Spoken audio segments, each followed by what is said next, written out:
Im ráno vstáne káva, story, deň sa začína. Poradca nastavky, zaručený typ. Aspoň tak si myslí, ľudia mu posielajú tisícky, on sľubuje zlaté hory. Auto, investície, požičky, jeden sľub za druhým, rovnaký ojeb vždycky.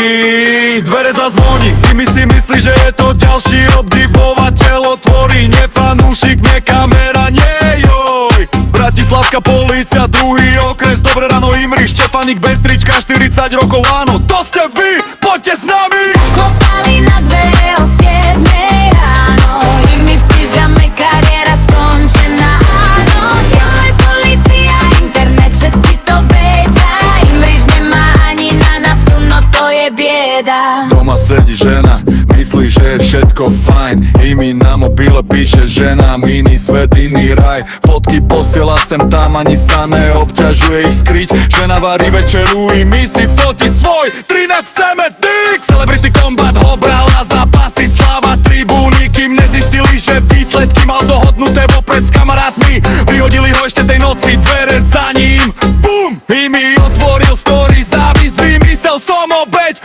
Zaklopali na dvere o 7 ráno, i my v pyžame, kariéra skončená, no. Joj, polícia, internet, všetci to vedia, Imrič nemá ani na naftu, no to je bieda. Červená na priechode, i mi ide vodič za truby, i mi pristúpi k autu sfúkaný, každému sa zalúbi. Celý život tak to je, čo chcem, to dostanem, nikto mi nič nepovie, až kým nezaklopali tí, čo sa nedajú kúpiť ani prehovoriť.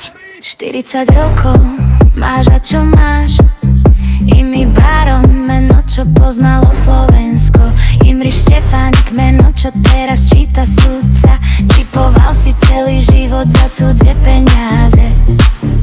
Teraz tipuj, koľko rokov dostaneš, nebudú to mesiace. Baronov právnik povedal, citujem, menej inteligentnejšieho človeka ako je Baron som ešte nikdy nevidel.